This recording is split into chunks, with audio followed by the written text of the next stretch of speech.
मैंने पिस्तौल इसके सिर के पीछे रखी और ट्रिगर दबा दिया।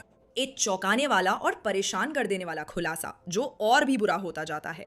मैंने उसके टुकड़े करने की कोशिश की और उसे कंटेनरों में डाल दिया। ये काम कर गया। भयानक, दर्दनाक। बस उसके बारे में सोचते ही वो आज भी मुझे सताता है। एक सीरियल किलर ने कम से कम 16 लोगों की हत्या करने की बात कबूल की है। और एकमात्र वर्षन में न्यू मैक्सिको के 11 अन्य लोगों का जिक्र था। सही? हम आपको पूछताछ कक्ष में ले जा रहे हैं, जहां आप खुद विकृत हत्यारे शॉन लेनन की बातें सुनेंगे। ये लॉ एंड क्राइम का कार्यक्रम स्कैंडल है। मैं सियरा गिलेस्पी हूँ।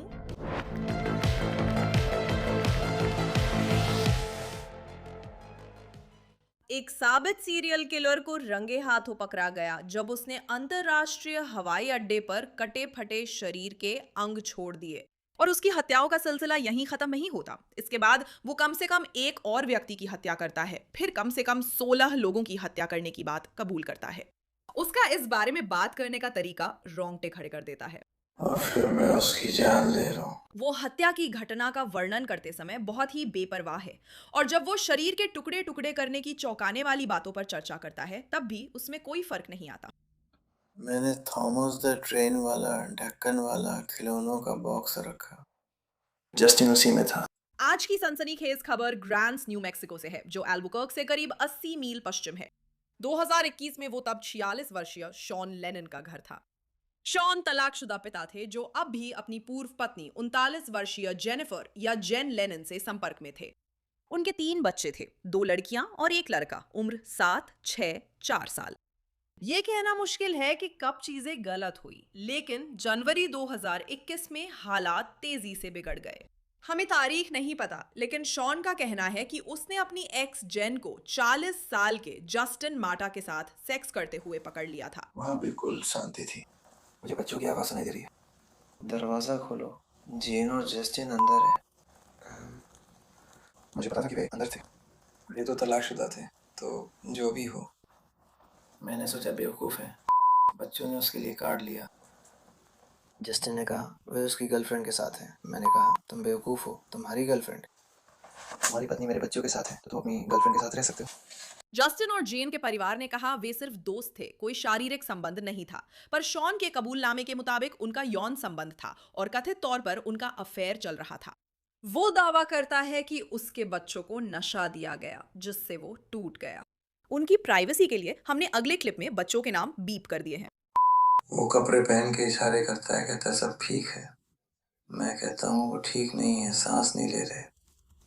तुमने क्या किया? तो फिर उन्होंने उन्हें कुछ नशीली दवा दी। उनकी दवा में कुछ मिला दिया। जेन को लगा कि मैं मजाक कर रहा हूँ। वो अंदर आती है, जैसे वो पकड़ लेती है। उसकी नब्ज नहीं चल रही है। वो सांस नहीं ले रही है और उसकी नब्ज भी नहीं चल रही है। मैं बोला मुझे पता है। जांच रहा हूँ उसकी। नब्ज नहीं चल रही है। वो कहती है कि उसने बच्चे को मार डाला, हमने उन्हें पैदा किया, यही था।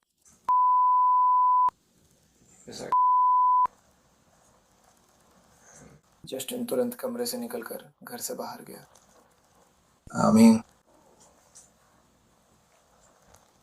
हम उस वक्त रो रहे थे और बच्चों को थामे हुए थे।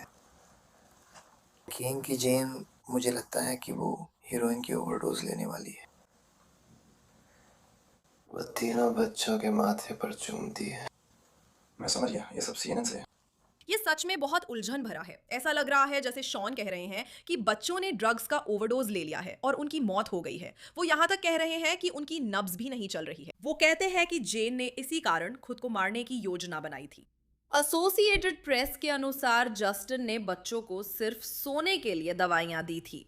मैं इस हिस्से की पुष्टि नहीं कर सकती। इस मामले में किसी बच्चे को चोट या मौत नहीं हुई। मैं शॉन के इस अगले दावे की पुष्टि नहीं कर सकती कि जेन जानबूझकर ओवरडोज करना चाहती थी। क्योंकि उसे सच में सांस लेनी थी। वो ओवरडोज नहीं करने वाला था। मैं करने जा रहा हूँ। कमरे से निकलकर खुद को तैयार करूंगा, ये दोहराते हुए कि इस तरह का भावनात्मक रूप से भरा हुआ बयान ये तुमने मार डाला। तो मेरे पास पर्याप्त नहीं था। जो भी करने के लिए चाहिए था सब। पिस्तौल उसके सिर के पीछे रखी और और मैंने ट्रिगर दबा दिया। कुछ सेकंड बाद मैं भी बिस्तर पर था। मैंने पिस्तौल अपने मुंह में डाल ली और मैंने सांस ली। मैंने अपने दांत देखे। मैंने देखा कि वे चिल्ला रहे थे।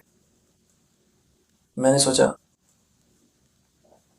अब मैं क्या करूंगा। शॉन बिना झिझक बताता है कि उसने जेन के शव के साथ क्या किया। मुझे ये करना पड़ा। हमारे पास एक गाड़ी है। जेन का बॉयफ्रेंड ट्रक लेके आया, कार अंदर ले आया, तो मैंने उसे बस फिसला कर एक स्टोरेज बिन में डाल दिया, एक लंबा वाला। उसके चारों ओर जो चादरें थी, बिस्तर की चादरें बिस्तर में और बॉक्स में भी। एक दिन बाद मैं उसे टुकड़ों में काट कर कंटेनरों में डाल पाया। ये हो गया भयानक, दर्दनाक। सिर्फ इसके बारे में सोच कर ही ये अभी मुझे सताता है। फिर से हमारे पास इन सब की सही तारीख नहीं है, लेकिन जनवरी 2021 में जेन की हत्या के बाद उसने जस्टिन को निशाना बनाया और दावा किया कि उसने उसे उसके एक बच्चे की अश्लील मुद्रा में फोटो दिखाई थी। वो घर आया था तो मैं लॉन्ड्री रूम में था जो गैराज से जुड़ा हुआ है। मैंने वहीं उसे मार डाला। मारने से पहले उसने सौदा प्रस्तावित किया। वो जानना चाहता था कि क्या मरने से पहले हीरोइन की एक खुराक ले सकता है।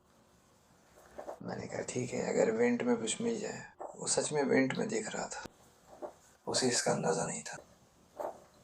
मैं उसके सिर के पीछे गोली मारने वाला हूँ, इस पर मुझे गर्व नहीं था।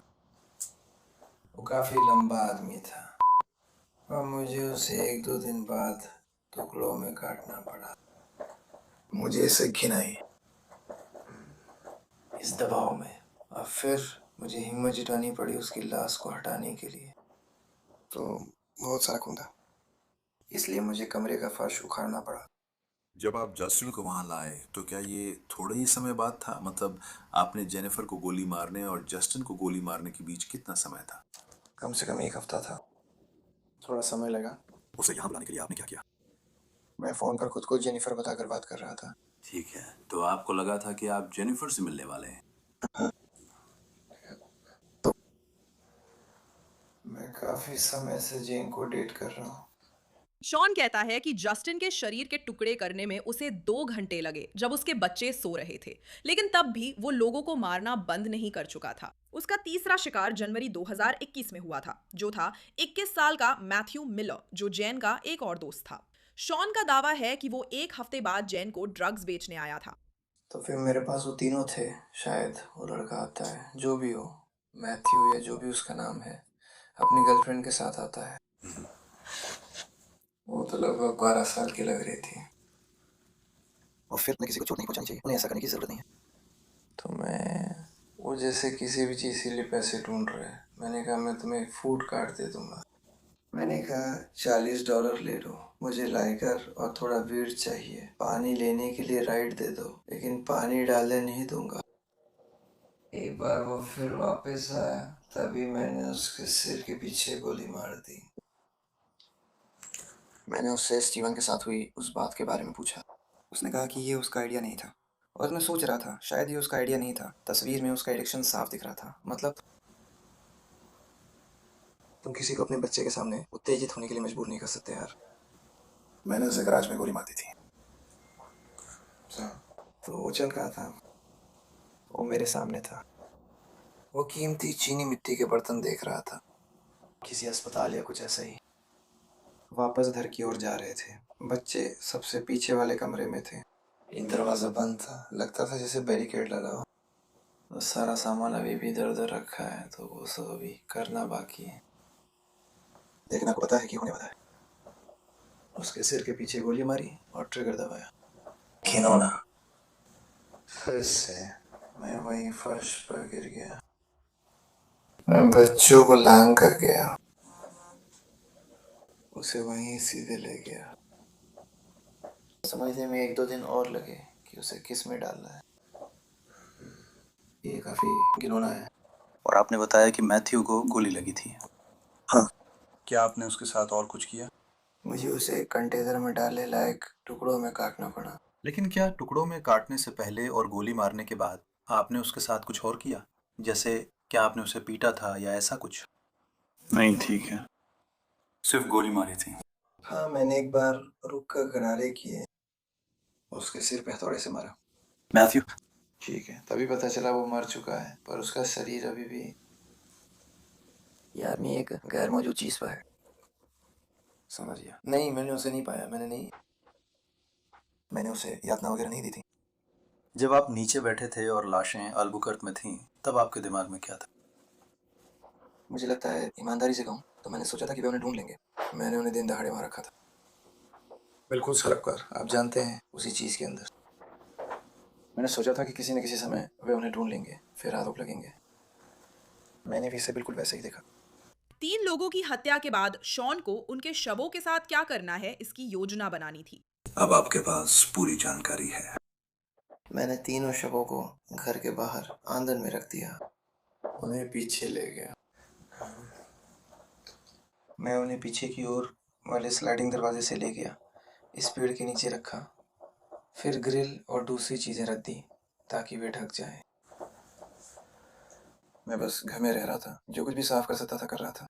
शुरुआत में शॉन ने लाशों को घर में डिब्बों में छिपा दिया, जो और भी डरावना था। अब तुम्हारे पास सारे डिब्बे हैं। क्या उसने तब तुम्हें कुछ बताया? क्योंकि मेरा मतलब है ये सीधा तुम्हारे पास आ रहा है। जैसे, क्या अब इसमें कोई बदबू आ रही है? क्योंकि अब तो कुछ हफ्ते हो गए हैं। नहीं, ये थोड़ी सी है, देखो जरा, थोड़ा वक्त हो गया है। हाँ, काफी वक्त हो गया है जब वो हमारे पास थे, ठीक है। वो तुम्हें उसके बारे में कुछ नहीं कहता। वो ट्रक के आगे वाले हिस्से में रहा, सामान मैंने ट्रांसफर किया। ठीक है, सब कुछ सीधे ट्रक से पीछे ले जाया गया। तुमने कैसे, मतलब सब कुछ एक जगह कैसे रखा?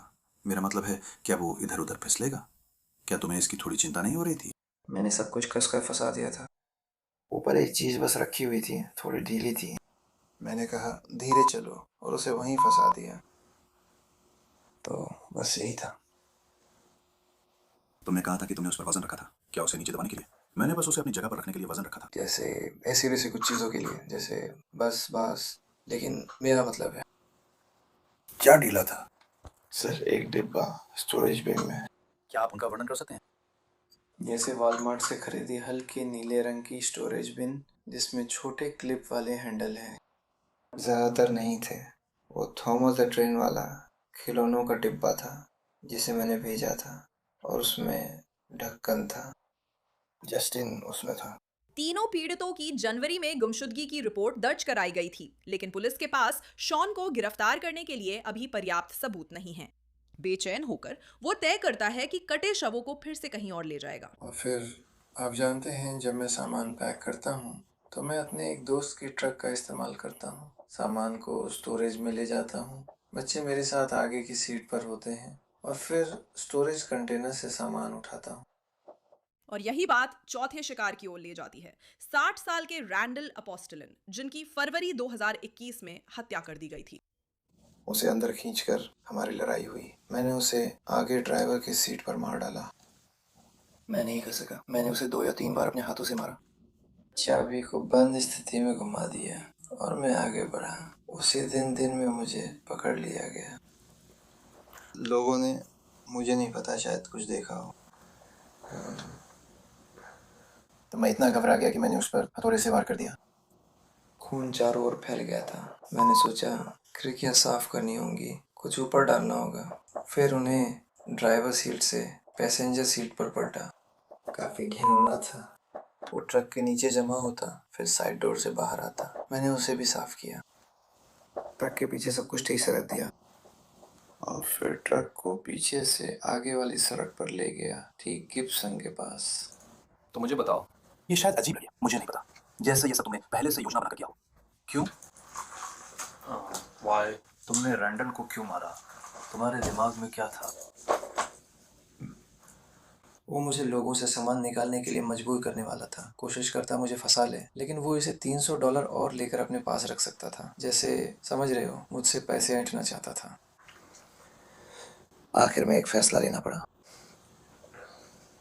क्या तुम्हें पता था उन पैकेट्स में क्या था? तुम्हें पता था? हाँ, मुझे पता था। तुम ऐसा क्यों कह रहे हो? हम वहाँ थे, देख रहे थे कि वो कितने सेंटीमीटर का है, जो कि वो ट्रक की एक तरफ था, मैं दूसरी पर। उसने कहा उनमें से एक छोटा है और अभी ऊपर छू रहा है। मुझे लगता है मौत की एक ऐसी गंध होती है जिसे आप जल्दी नहीं भूल पाएंगे। साथ ही ट्रक हटाने के लिए ज़्यादा पैसे देने को भी तैयार थे, आप जानते हैं, लेकिन उसे पता नहीं था। उसने कहा इसमें ज़्यादा खर्चा आएगा। मैंने कहा मेरे पास पैसे होंगे और मैं अपनी नौकरी की क्लास जा रहा हूँ। तो क्या उसने कभी साफ साफ आपसे कहा कि उसके हिसाब से उसमें क्या था? उसने कहा था कि उसे उसमें लाशें या कुछ मिलेगा। आखिरकार हमारा झगड़ा हुआ, मैंने उसकी जान ली ताकि मैं उसका ट्रक इस्तेमाल कर सकूं। तुमने ट्रक इस्तेमाल करने के लिए उसे मार दिया। हाँ, असल में वो मुझसे ज़्यादा पैसे ले रहा था। तुम ये काम $300 में कर सकते थे, लेकिन मैंने जो $150 दिए थे उसके लिए तुम उसे अपने पास नहीं रख पाए। हाँ, मैंने ट्रक इस्तेमाल करने की उसे मार डाला। माफ करना। ये तुम्हारे लिए भयानक था। बहुत भयानक, काफी भयानक। इसी समय शॉन को अपने बच्चों के बारे में भी सोचना है। उस समय मुझे लग रहा था कि अब मैं ज़्यादा दिन बचने वाला नहीं था, इसलिए बच्चों को सुरक्षित घर वापस ले जाना था। तो मैंने सब कुछ पैक करना जारी रखा। इसी दौरान मैंने जस्टिन मार्टा को फंसाया। दवा के स्पॉन्सर की ज़रूरत थी और ये सब बच्चों के लिए कर रहा था। इसमें करीब 1 हफ्ता लगा। तो शॉन आगे क्या करता है? वो सभी कटे फटे शवों को लेकर एल्बुकर्क अंतरराष्ट्रीय हवाई अड्डे पर छोड़ देता है। मुझे पता था कि किसी न किसी वक्त मैं पकड़ा जाऊंगा। मैं अपने बच्चों को वापस घर ले जाना चाहता था, तो मैंने बच्चों को लिया, उन्हें दिन दहाड़े रख दिया। मैं उन्हें एक दिन पहले एयरपोर्ट ले गया था और मैंने उन्हें वहां पर रखा। बस सब कुछ वैसा ही था। गाड़ी लॉक की, शव छोड़ दिए और फिर मुझे लगता है मैंने वो कर ली। मैं उससे घर गया, सीधा कार लौट तक। अगले दिन हम हवाई जहाज से निकल गए और हम बस इंतज़ार कर रहे थे, फिर से किसी समय उन्हें एयरपोर्ट पर डिब्बे में लाशें मिल जाती। 5 मार्च 2021 को हवाई अड्डे पर कटे फटे शव मिलते हैं, लेकिन तब तक देर हो चुकी थी। शॉन पहले ही अगली हत्या करने के लिए निकल चुका है, इस बार न्यू जर्सी में। यह घटना सिर्फ कुछ दिन बाद 8 मार्च 2021 को हुई थी। शॉन का कहना है कि 66 वर्षीय माइकल डाबिकॉफ्स्की ने कथित तौर पर बचपन में उसका यौन शोषण किया था। क्या तुम घर जाना चाहते हो? मेरी सूची में अंतिम नाम उस आदमी का था जिसने बचपन में मेरा शोषण किया था, और मेरा बड़ा भाई, बड़े भाई, बड़ी बहन, जो भी हो। मुझे लगता है कि मेरा भी शोषण हुआ है। मैं तस्वीरें वापस चाहता था, वो मुझे तस्वीरें नहीं देना चाहता था, तो मैंने उसे पीटना शुरू कर दिया। उसने मुझे तस्वीरें नहीं दी, मैंने उसकी जान ले ली। तो मैंने उसे रखा, मैंने उसे तुम्हारे ऊपर रख दिया। मैंने लंबे समय तक किया, पर 10 लेवल्स पूरे करने नहीं लौट सका। इसका मुझे दुख है, जेम्स के लिए। शॉन 10 मार्च 2021 को मिजोरी में माइकल की कार चलाते पकड़ा गया और हिरासत में लिया गया। वहीं से ये पुलिस इंटरव्यूज मिलते हैं। और फिर से मैं एक तरह से सीधा साधा आदमी हूँ, बाकी लोगों की तुलना में, जैसे जस्टिन और बाकी सब, रैंडल के साथ। बाकी सब की तुलना में वो कैसा लगा? वो बहुत बुरा था। मुझे उसमें आनंद आ रहा है। ये घिनौना है, मैं दोबारा नहीं करूँगा। मुझे कभी भी किसी को चोट पहुंचाने में कोई आनंद नहीं आया। मैंने कभी ऐसा नहीं किया। जो मैंने सुना उसका कोई मतलब नहीं बनता, लेकिन मैंने वही किया जब जरूरी लगा। वो हमेशा जेन के साथ न्यायपूर्ण और दयालु था, जबकि बाकी लोग अक्सर फायदा उठाते। कैमरे के बाहर शॉन ने स्वीकार किया कि उसने 11 और लोगों की हत्या की, जिससे उस पर कुल 16 हत्याओं का आरोप हुआ। क्या आपने न्यू मैक्सिको में 11 अन्य लोगों का जिक्र सिर्फ वहीं किया था? कौन से हिस्से में? उनकी लाश हमारे पास आती है, ग्रैंड के बीच में। क्या है वो? ग्रांट्स। पूर्व पश्चिम की तरफ कुछ को वहां फेंक दिया गया था, कुछ को एक में लोड किया, बाहर निकलने का रास्ता लिया, नवाजो की तरफ गया, कुछ वहीं गिरा दिए। Navajo, Navajo, NAVAJO। लावा की सुरंगें वगैरह, ठीक है। और सीधा पूछूं तो आपने उन लोगों को कैसे मारा? आखिर में मेरा मतलब है मेरे पास पिस्तौल या राइफल या कुछ भी मदद के लिए नहीं था। तो फिर 2 या 3 के साथ झगड़ा हुआ, उनमें से एक को उनकी ही बंदूक से गोली लग गई। उनमें से 2 के पास रसोई से लाया हुआ चाकू था। और फिर आखिर में एक पिस्तौल, अक्सर अपने ही आपने उन्हें वहाँ ले जाने के लिए क्या इस्तेमाल किया? उनके अपने वाहन। उनके अपने वाहन? मैं कैसे बताऊं ये सब कैसे होता है, क्योंकि मालपेस बड़ा इलाका है। सही है, हाँ। उन्हें उनके अपने वाहनों में बिठा देता था, फिर दूसरे को ले आता था।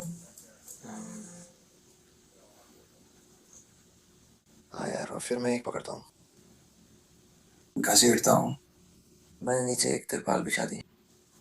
कुछ तिरपालें क्योंकि वे जल्दी घिस जाती हैं। मुझे उम्मीद थी कि नीचे वाला हिस्सा जैसे कि कोई नया वाला हो, ताकि नीचे से बाहर आ जाए और मैं उसे बस घसीट लूँ, उसे एक गड्ढे में डाल दूँ। शायद कोई पाइप या नाली हो। और फिर वे बस वाहन को कहीं ले जाते हैं, जैसे सड़क किनारे। उसमें चाबी होती है, चला रहे। कोई उस वाहन को ले जाता था और मैं एक दिन बाद वापस जाता था। वह वहाँ कभी नहीं मिलता था। आप आमतौर पर घर कैसे पहुँचते हैं? बस पैदल ही चला जाता हूँ। मैं लगभग हमेशा गाड़ियाँ उसी इलाके में, रेंज के आसपास, एग्जिट 85 के पास ही छोड़ता था। क्या आपको चिंता नहीं होती? मेरा मतलब है, आप पैदल चलते हैं, क्या आप हाईवे के साथ साथ चलते हैं या आप साइड रोड्स लेते हैं?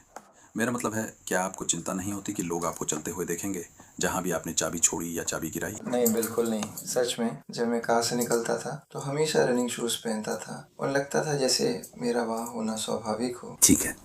मतलब मैंने तो दिन के उजाले में भी ऐसा नहीं किया। वो बयान कितना डरावना है। मैं ये बताना चाहूंगी कि शॉन लेनिन पर उन 11 और हत्याओं का कोई आरोप नहीं लगा है। उसने बस उन हत्याओं को कबूल किया है। इन सब के बारे में ये उसकी आखिरी बातें हैं। बाकी 11 आपने बताया था कि ये 2.5-3 साल पहले शुरू हुआ, और आपने कहा कि आपने उनसे बंदूकें और चाकू ले लिए थे। चाकू, हाँ, जो भी हो। एक समय मेरे पास गैलती जैसी चीज थी, बल्कि वो ज्यादा नुकीले औजार जैसी थी। लेकिन और अगर आपको पीछे सोचकर बताना हो तो उन 11 में से कितनों को गोली मारी गई थी और कितनों को चाकू मारा गया था? और अगर आप इस पर कुछ विस्तार से बता सकें। 2 को गोली मारी गई थी। 2, हाँ, 2। और फिर कितनों को चाकू मारा गया? बाकी कितने थे मुझे नहीं पता।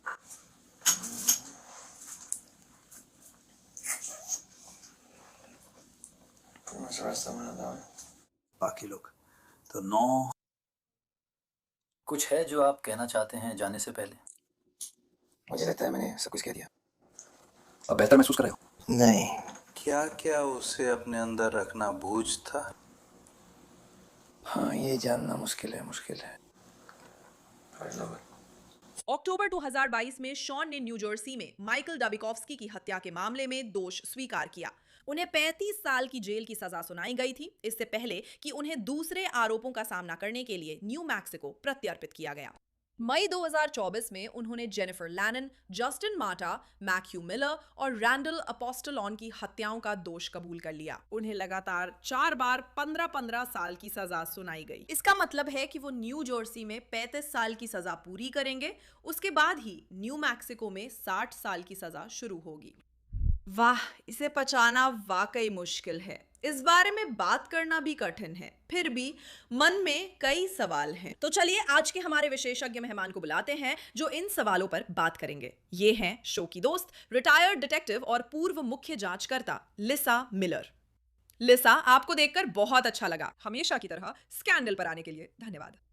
धन्यवाद सियरा गिलेस्पी, यहाँ आकर अच्छा लगा।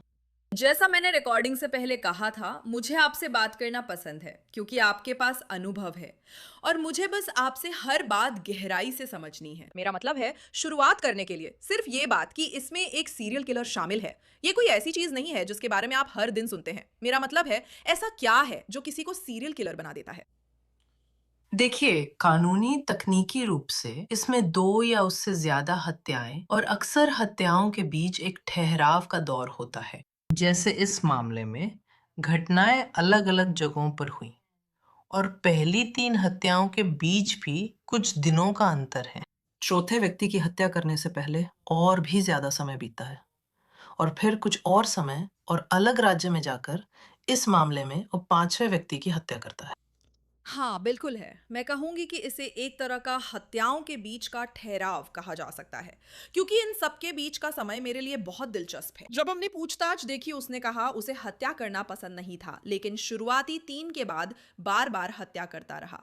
मुझे लगता है हमें इसी पर चर्चा करनी चाहिए। ये तथ्य कि ये सब कुछ समय के दौरान हुआ। मेरा मतलब है, जांचकर्ताओं को इस आदमी का पता लगाने में इतना समय क्यों लग गया? खैर, जब आप ऐसा केस तैयार कर रहे होते हैं तो कुछ चुनौतियां होती हैं और इस खास मामले में मुख्य चुनौतियों में से एक यह थी कि शुरुआत में कोई शव नहीं मिला था। तो पुलिस असल में मिस्टर लेनन पर नजर रखे हुए थी। उन्होंने वास्तव में उन्हें बुलाया भी और गायब होने के बारे में कुछ सवाल पूछना शुरू किया, क्योंकि जब पुलिस लेनन से संपर्क कर रही थी उस समय 3 लोग लापता दर्ज थे। इन व्यक्तियों की गुमशुदगी की रिपोर्ट दर्ज कराई गई थी। एक वाहन लावारिस हालत में मिला था जो मृतकों में से एक का था, लेकिन ये संदेह करना कि कोई हत्या हुई है और कानूनी तौर पर गिरफ्तारी के लिए जरूरी प्रमाण मानक पूरा कर पाना दो अलग-अलग बातें हैं। तो पुलिस को ऐसे हत्या के मामले में जिसमें शव ना मिला हो, जैसा कि उन्हें शुरुआती चरणों में संदेह था, बहुत सावधानी से काम करना पड़ता है और जरूरी सबूत जुटाना मुश्किल होता है। मुझे लगता है आप सही है, क्योंकि दर्शक ट्रू क्राइम कंटेंट देखते हुए सोचते हैं, रुको, ये लोग गायब हैं, लगता है यही आदमी है, और लगता है कि शायद उन लोगों की हत्या कर दी गई है, फिर गिरफ्तारियां क्यों नहीं हो रही? लेकिन आपकी बात सही है, जांचकर्ता, डिटेक्टिव या जो भी इस केस को देख रहा है, उसे यह सुनिश्चित करना होता है कि वे सभी नियमों का पालन कर रहे हैं, क्योंकि हम चाहते हैं कि जो भी सबूत वे इकट्ठा करें वो बाद में कोर्ट में इस्तेमाल हो सके। और शुक्र है कि इस केस में हमने ऐसा होते देखा। वे इस आदमी पर नजर रखना चाहते हैं, लेकिन साथ ही सबूतों को कानूनी तरीके से इकट्ठा करना है। अगर उससे बात करे तो उसे उसके कानूनी अधिकार बताने हैं। ये सारी चीजें करनी होती हैं। तो इसके लिए धन्यवाद कि आपने ये बात बताई, क्योंकि कभी-कभी मेरा मतलब है, मैं खुद बहुत अधीर हो जाती हूँ और सोचती हूँ कि चलो चलो चलो, लेकिन फिर भी जब कोर्ट की बात आती है तो हमें ये सुनिश्चित करना होता है कि सब कुछ सही तरीके से किया गया हो। तो अगला कदम, जहां जांचकर्ताओं को पहली बार बहुत बड़े सुराग मिलते हैं, वो है एयरपोर्ट। वो भी उन सभी जगहों में से जहां आप आम तौर पर ऐसी चीजें मिलने की उम्मीद नहीं करते। क्या आप एयरपोर्ट पर कटे फटे शव मिलने पर अपनी पहली प्रतिक्रिया बता सकती हैं? ये तो वाकई चौंकाने वाली खोज है ना? हालांकि जब हम इसे दूर से देख रहे हैं तो असल में ये कुछ शवों को रखने के लिए बुरा स्थान नहीं है। अगर आप देख रहे हैं कि शवों को कहाँ फेंका जाए तो वो एक बड़ी चुनौती थी और यही बात मेरे लिए सबसे दिलचस्प है। इस मामले की सबसे खास बात है शवों को छिपाने में आई लॉजिस्टिक कठिनाइयां और इसके लिए लेनिन की कोशिशें। आखिरकार उसने जगह ढूंढ ली। उसने ट्रक में कुछ शवों के टुकड़ों वाले प्लास्टिक के डिब्बे रख दिए। न्यू मैक्सिको में उसने आखिरी हत्या के बाद शव उसी सज्जन के ट्रक में रखा। उसने उसे उस हवाई अड्डे पर छोड़ा जहां लोग गाड़ियां लंबे समय तक पार्क करते हैं। वहां काफी भीड़ रहती है। लोग गाड़ियों के पास नहीं रुकते, जल्दी जल्दी शटल की ओर भागते हैं ताकि अगली फ्लाइट पकड़ सकें। तो इससे उसे थोड़ा समय मिल गया और उसी से उसे राज्य छोड़ने का मौका मिल गया।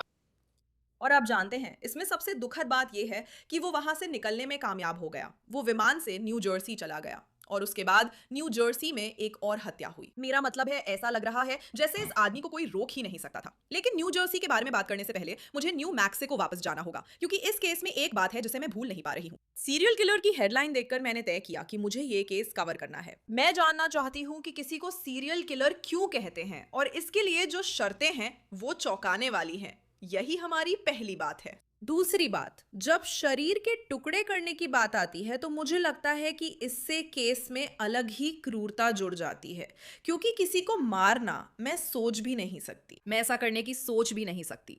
लेकिन उनके मरने के बाद उसने उनके शरीर के टुकड़े किए कई लोगों के साथ। बस सोचिए इसमें कितनी मशक्कत लगी होगी। इसी पर बात करते हैं। ये कितना मुश्किल और थकाने वाला काम है, डिब्बों में डालना और एक जगह से दूसरी जगह ले जाना। इस हिस्से पर आपके क्या विचार हैं? अक्सर हम ऐसा करते हैं। इसे देखकर हमें उसकी विभत्सता दिखती है, यानी शरीर को काटने की घिनौनी हरकत। हालांकि हमें इसके बारे में थोड़ा अलग तरीके से सोचना चाहिए। टीवी हमें दिखाता है कि आप जानते हैं, इसमें एक तरह की विकृति होती है। शरीर के टुकड़े टुकड़े करने में एक मनोवैज्ञानिक पहलू भी होता है। हालांकि कभी कभी ये जरूरी नहीं कि इसके पीछे कोई मनोवैज्ञानिक मकसद हो। जैसा कि मैंने पहले बताया था, ये एक व्यवहारिक मकसद भी हो सकता है। शायद वे शवों की पहचान में देरी करने की कोशिश कर रहे हैं। उन्हें इन शवों को हटाना और छुपाना होता है। ये एक समस्या है और यही इस मामले में हुआ। हमारे पास पहली हत्या है जो घरेलू हत्या है, अगर आप चाहें तो। और फिर हमारे पास एक प्रतिक्रिया में की गई हत्या है। उसे अपनी पूर्व पत्नी की दोस्त से छुटकारा पाना था, इसलिए उसने उस व्यक्ति की हत्या कर दी। तो यह संबंधों से जुड़ी हत्या है। अब उसके पास 3 शव हैं, क्योंकि वो एक और दोस्त को फुसलाकर तीसरी हत्या करता है। उसे अपने पास बुला लेता है। तो अब उसके पास 3 शव हैं। इनका क्या किया जाए, है ना? ये सच में बड़ी समस्या है। और ध्यान रहे, इस मामले में बच्चे भी शामिल हैं। इन दोनों लेनन दंपत्ति के 3 बच्चे थे, तो उसे इन शवों के साथ कुछ करना ही था। ये एक समस्या बन जाती है जिसे वो हल करने की कोशिश कर रहा है। और हर बार जब वो इस मामले में कोई समस्या हल करने की कोशिश करता है, तो वो और ज्यादा समस्याएं और गवाह और सबूत पैदा कर देता है। आप सही कह रही है। इसी वजह से चौथा मर्डर हुआ, क्योंकि उसने पहले तीनों को एक एक कर मारा, जैसे आपने बताया, एक शुरुआती हत्या और फिर प्रतिक्रिया में की गई 2 हत्याएं। फिर उसके बाद उसे चौथा आदमी मिलता है जो उसकी मदद कर रहा है, आप जानती हैं, सामान रखने में, ट्रक से डिब्बे ले जाने में, इन सब चीजों में। और जब ऐसा लगता है कि इस आदमी, रैंडल उसका नाम था, को कुछ शक होता है, तो वो इस आदमी को भी मार देता है। तो ये 4 हो गए। अब उन हत्याओं से बात यहां तक कैसे पहुंचती है? अगर मैं खुद को उसकी जगह रखूं तो समझ सकती हूं कि वो क्यों सोच रहा था कि मुझे इस आदमी को मारना होगा। बिल्कुल साफ है, ऐसा करना कभी भी सही नहीं है, लेकिन यही सब उसके दिमाग में चल रहा था। हम न्यू मैक्सिको से न्यू जर्सी कैसे पहुंचते हैं, जहां वो उस व्यक्ति को मारता है जिस पर उसका आरोप था कि उसने बचपन में उसका यौन शोषण किया था। मेरा मतलब है, उस वक्त क्या वो ऐसा सोच रहा था कि मैंने पहले ही 4 लोगों को मार दिया है तो एक और मार ही देता हूं? मेरा मतलब है, आपको क्या लगता है उसके दिमाग में क्या चल रहा था? ये जानना मुश्किल है कि उसकी सोच क्या थी, क्योंकि जब कोई एक नहीं बल्कि कई हत्याएं करता है, तो उसकी तर्कशीलता आप और मेरे यहाँ बैठकर बात करने जैसी नहीं होती। मेरी रिपोर्टिंग से पता चला है कि न्यू जर्सी वाले आदमी से उसका बचपन से झगड़ा था, और शायद वो सोच रहा था कि अब अपनी परेशानियां खत्म कर रहा हूँ। ये आदमी पहले मेरे लिए बहुत बड़ी समस्या था, तो मैं इस समस्या को भी खत्म कर दूंगा। बात इतनी ही सीधी हो सकती है। मुझे लगता है आपने सही कहा कि ये हमारा सोचने का तरीका नहीं है। मेरा मतलब है, मैं एक बाहरी नजरिए से समझना चाहती हूँ कि उसने ऐसा क्यों किया, उसके दिमाग में क्या था। आप, मैं, हमारे दर्शक और वे लोग जो ऐसे घिनौने अपराध करते हैं, इनमें बड़ा फर्क है, और आज हम इसी पर चर्चा कर रहे हैं। अब इस सब के पुलिस जांच वाला पहलू के बारे में बात करते हैं, क्योंकि हमारे पास न्यू मैक्सिको है, जैसा कि हमने बात की थी, फिर इसमें न्यू जर्सी भी शामिल हो गया है। क्या इससे चीजें और मुश्किल हो जाती हैं? क्योंकि मेरा मतलब है, सबसे पहले तो टाइम जोन का फर्क है। ये जगहें एक दूसरे से बहुत दूर है।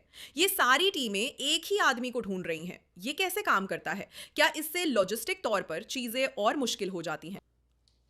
इससे चीजें देर हो जाती हैं। आज के समय में पुलिस विभागों के बीच हमारा संचार बेहतरीन है। जब कोई व्यक्ति हवाई जहाज से कई राज्यों दूर चला जाता है और वहां हत्या होती है, तो सुराग जोड़ने में समय लगता है।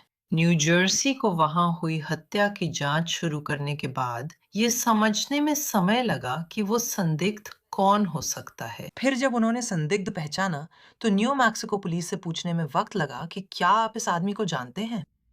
और वे बोले, हाँ, हम जानते हैं और हम उसकी तलाश कर रहे हैं। क्या आपको पता है वो कहाँ है?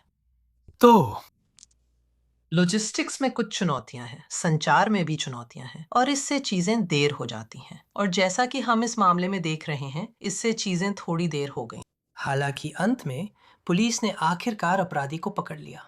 हाँ, मैं न्यू जर्सी से कुछ इंटरव्यू पढ़ रही थी, आप सही हैं। जब उन्हें न्यू जर्सी में हत्या के बारे में पता चला, तो पहला ख्याल ये नहीं था कि ये न्यू मैक्सिको वाला आदमी है। वे सोच रहे थे, क्या ये कोई पड़ोसी या उसका पार्टनर है? और फिर उनकी आपस में अच्छी बातचीत हुई। हम उसे न्यू जर्सी और न्यू मैक्सिको दोनों जगह कानून के शिकंजे में ला सके। ये सवाल पूछने को मैं बहुत उत्साहित थी। तो पूरे इस एपिसोड में हम उसकी पूछताछ के छोटे छोटे क्लिप्स दिखाते हैं, क्योंकि वो सच में जासूसों के सामने बैठता है और सब कुछ खुलकर बता देता है। सब कुछ कबूल कर लेता है और हर चीज समझाता है। तो मान लीजिए ये आपका काम है लीसा, कि आपके पास ये आदमी है, उसे न्यू मैक्सिको में भी ढूंढा जा रहा था, न्यू जर्सी में भी ढूंढा जा रहा था और उसे मिजौरी जैसी अप्रत्याशित जगह पर पकड़ा गया। हमारे पास ये आदमी है, हमें लगता है कि ये एक सीरियल किलर है। जब आप पूछताछ के कमरे में होती है तो सबसे पहले आप उससे क्या पूछती हैं? सबसे पहली चीज जो मैं करना चाहता हूँ, और जब भी मैं किसी के साथ पूछताछ के कमरे में जाता हूँ, तो थोड़ा भरोसा कायम करना चाहता हूँ। मेरा मतलब है, आप किसी व्यक्ति के पास यूं ही सीधे जाकर मुश्किल सवाल पूछना शुरू नहीं कर देते। और फिर अब भी जब आप रिश्ता बनाना शुरू करते हैं, तो आप बस पूछना शुरू करते हैं, ठीक है तो मुझे इसके बारे में बताओ। न्यू मैक्सिको में 4 लाशें हैं। हमें पता है कि जर्सी में भी एक लाश है। आप खुला सवाल पूछते हैं और कहते हैं, आप मुझे बता सकते हैं क्या हुआ? ठीक है, और फिर क्या हुआ? फिर आप खुले सवाल पूछना शुरू करते हैं और उन्हें बोलने देते हैं, और आप उन्हें उनके पहले बयानों में ही बांध देते हैं, जो भी वे कहने वाले हैं। और फिर अगर वे कुछ ऐसी बातें कहते हैं जो तथ्यों से मेल नहीं खाती, तो आप उन्हें चुनौती देते हैं। आप उन्हें चुनौती देते हैं, लेकिन आप वास्तव में, ये दर्शकों को जितना दिलचस्प या पागलपन भरा लग सकता है, आप बातचीत करना चाहते हैं। ये पुराना तरीका नहीं है कि आप मुझे बताएं आपने क्या किया, मुझे सब पता है वगैरह। ये कोई सख्त बातचीत नहीं है, बल्कि ज्यादा आम बातचीत की तरह है। मैंने करियर में सिर्फ एक सीरियल किलर से बात की है, हालांकि वो बहुत शांत बातचीत थी, बिल्कुल वैसी ही जैसी अभी आप और मैं कर रहे हैं। जब वो मुझे बता रहा था कि उसने कैसे मारा, क्यों मारा, ऐसी बातें। मुझे इसके बारे में आपसे और पूछना है, क्योंकि अगर मैं किसी ऐसे इंसान के सामने बैठी हूं जो एक जाना माना सीरियल किलर है, तो मेरा दिमाग, मुझे नहीं पता, शायद बिल्कुल खाली हो जाए। मैं बात करने और सवाल पूछने के लिए जानी जाती हूँ, लेकिन शायद पहली बार मैं बिल्कुल चुप हो जाऊंगी। और मुझे लगता है, मैं सोचती हूँ कि जब आप ऐसी स्थिति में होती हैं तो कैसा महसूस होता है। मेरा मतलब है, क्या आप उस इंसान को लेकर मन ही मन फैसला करने लगते हैं? क्या आप उसे अलग करने और अलग अलग हिस्सों में बांटने की कोशिश करती हैं, क्योंकि आपको अपना काम करना है और सच सामने लाना है? मेरा मतलब है, उस वक्त आपके दिमाग में क्या चल रहा होता है? नहीं, ये फैसला सुनाने की स्थिति नहीं है। अगर आप किसी भी अपराधी के सामने बैठे हैं, चाहे वो हत्यारा हो या कोई और अपराधी, अगर उन्हें ये महसूस हो जाए कि आप उनके बारे में कोई फैसला सुना रहे हैं, तो वो बहुत जल्दी आपसे बात करना बंद कर देंगे। आप अपनी जिज्ञासा और पेशेवर रवैया दिखाते हैं और जानते हैं कि कौन से सवाल पूछने हैं। इस समय तक जब आप उस अपराधी के सामने बैठे होते हैं, आपको अपने केस के सारे तथ्य पता होते हैं। तो आप उनसे बात करना चाहते हैं और देखना चाहते हैं कि वे क्या कहेंगे। अपने पेशेवर रवैये से आपके पास सही सवाल अपने आप आ जाते हैं। जैसा कि मैंने कहा, इस समय तक आपको अपने केस की पूरी जानकारी होती है। आपको सारे तथ्य पता होते हैं। आपको पता होता है कि आपको क्या चाहिए। तो आप अच्छे से पूछते हैं। हाँ, इंटरव्यू में कई बार आत्मविश्वासी और दृढ़ रहना जरूरी होता है। अगर आप बहुत कठोर या धमकी भरे हो जाते हैं, तो एक सच्चाई है जिसके बारे में कई लोग नहीं सोचते। अगर आप बहुत धमकी देते हैं, तो जज इन बयानों में से कुछ को खारिज कर सकते हैं, क्योंकि वे दबाव में दिए गए माने जा सकते हैं। वे ये मान सकते हैं कि आपने बहुत ज्यादा दबाव डाला और उस व्यक्ति को अब स्वतंत्र महसूस नहीं हो रहा था। आप उनके अधिकारों का हनन कर रहे हैं।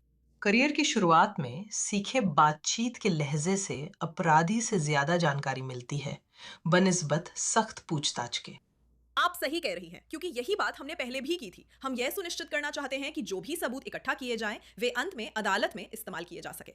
हम नहीं चाहते कि उसकी कबूलियत दबाव या जबरदस्ती में ली जाए, जैसा आपने बताया। और हमने देखा कि इस मामले में मैं जांचकर्ताओं की तारीफ करूंगी। वे बहुत हद तक ऐसे थे। ठीक है, फिर क्या हुआ? उनकी जिज्ञासा ही थी जिससे वे आगे बढ़े। वे वही सवाल पूछ रहे थे जैसा हम जानना चाहेंगे, बिना आलोचनात्मक हुए। बस जैसे, रुको, तुमने ऐसा क्यों किया? या फिर व्यावहारिक रूप से, तुम्हें ये कहां से मिला? वॉलमार्ट से? क्या तुम टारगेट गई थी या कुछ और? ऐसे ही सारे सवाल और सारी जानकारी इकट्ठा करना। और यही सब आखिरकार इस मामले में दोष सिद्धि दिलाने का कारण बना। मेरा मतलब है, उसने न्यू जर्सी और न्यू मैक्सिको में अपना जुर्म कबूल कर लिया, तो शुक्र है किसी ना किसी रूप में न्याय मिला। और मुझे लगता है कि इसी मामले में आपसे मेरा आखिरी सवाल यही है। मेरा मतलब है, 5 लोगों की हत्या एक ही आदमी के हाथों हुई, जो सच में सहना बहुत मुश्किल है। लेकिन क्या आपको लगता है कि इस मामले में किसी भी तरह का न्याय हुआ? आप जानते हैं, न्याय बहुत पेचीदा होता है ना? अगर आप किसी अपने को खो देते हैं और इस मामले में 5 लोग मारे गए, वे ऐसे लोग थे जिन्हें दूसरे लोग प्यार करते थे, जिनकी परवाह करते थे और जो कई लोगों की जिंदगी में अहम थे। तो आप जानते हैं, आप बड़ा सवाल पूछ सकते हैं, न्याय क्या है और क्या जेल में बिताए गए साल कभी भी पर्याप्त होते हैं? पर इसे थोड़ा अलग और कानूनी नजरिए से भी देखना पड़ता है। न्यू मैक्सिको में जब इस मामले का फैसला हुआ था, उस समय सेकेंड डिग्री मर्डर यानी वो आरोप जो पहले फर्स्ट डिग्री मर्डर का था, ये बहुत बहुत अक्सर फर्स्ट डिग्री मर्डर का आरोप घटकर सेकेंड डिग्री मर्डर बन जाता है। लेकिन उस समय न्यू मैक्सिको में सेकेंड डिग्री मर्डर के लिए सिर्फ 15 साल की जेल की सजा थी। अब सजा थोड़ी बढ़ा दी गई है, लेकिन जज ने एक काम किया, और जज हमेशा ऐसा नहीं करते, लेकिन उन्होंने इन चारों हत्याओं को न्यू मैक्सिको में लगातार सजा सुनाई। इस तरह न्यू मैक्सिको में 60 साल की सजा हो गई। और फिर न्यू जर्सी में एक खास बात है, जहां आप जानते हैं हिंसक अपराधों में वे उन सजाओं को ज्यादा कम नहीं करते। ये 50% वाले कुछ राज्यों जैसा नहीं है। तो वो न्यू जर्सी में काफी लंबा समय सजा काट रहा है। साथ ही जब हम इसे देख रहे हैं तो हमें ये भी ध्यान में रखना होगा, मुकदमा होना तय नहीं है और जूरी का फैसला भी तय नहीं होता। और हम देख रहे हैं जैसे कि कैरोलिना में मर्डॉक का मामला है, सही है? उन्होंने दोषी करार दिलवाया था और अब वे फिर से इसी रास्ते पर जा रहे हैं। तो फैसले और मुकदमे की कोई गारंटी नहीं होती। जब कोई व्यक्ति दोष स्वीकार करता है और सजा तय हो जाती है, जिसमें वो सजा काटता है, तो इसमें न्याय होता है। हो सकता है वो सजा उतनी लंबी ना हो जितनी हमें लगता है कि किसी को मिलनी चाहिए, लेकिन लोगों को मुकदमे में गवाही नहीं देनी पड़ती। आप गवाह नहीं खोते, आप सबूत नहीं खोते। इसमें कुछ न्याय है। हाँ, मुझे लगता है आप सही कह रही हैं। मेरा मतलब है, ऐसी चीज के लिए कितनी सजा होनी चाहिए ये तय करना मुश्किल है, लेकिन शुक्र है कि ऐसा लगता है कि सजा काफी लंबी है। उसने सब कबूल किया, ईमानदार था और अदालत में दोष स्वीकार किया। आप सही कह रही हैं। हमें गवाहों, अनिश्चितता, फैसले और विचार विमर्श की प्रक्रिया से नहीं गुजरना पड़ रहा है। अच्छा है वो जेल में है। ये कहानी बहुत जटिल है, इस पर बात करना भी मुश्किल है। लीसा, स्कैंडल पर आकर हमें इसके बारे में बताने के लिए धन्यवाद। धन्यवाद सियरा। और यहीं पर आज के स्कैंडल एपिसोड का अंत होता है। अगर आपको ये पसंद आया और आप और देखना चाहते हैं तो सोशल मीडिया पर मुझसे जुड़े। आप मुझे इंस्टाग्राम जैसे प्लेटफॉर्म्स पर सियरा गिलेस्पी के नाम से ढूंढ सकते हैं। आज स्कैंडल का एपिसोड देखने के लिए धन्यवाद। मैं आपकी होस्ट सियरा गिलेस्पी हूँ। फिर मिलेंगे।